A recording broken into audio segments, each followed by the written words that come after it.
Hi guys! Welcome to my vlog. So today, we'll be doing house tour kung saan ako nakatira dito sa Australia. Nakatira pala ako sa isang terrace house. It's a 3-bedroom, 3 toilet, and 1 garage house. Weekly rent ko pala dito guys is $200 Australian dollars.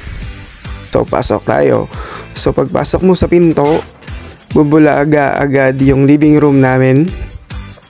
So living room, TV, sala set, couch, sofa, tapos malapit dyan yung garage. So dito makita yung mga laundry, yung mga gamit namin na tinatambak, yung mga shoes ko.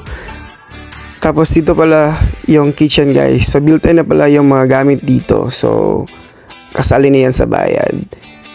Dining table namin, housemate ko pala guys. Tapos dito yung backyard namin. So dito kami nagsasampay ng mga labahin namin.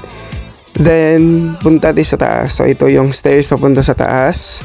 So sa taas ito na yung mga kwarto namin na 3.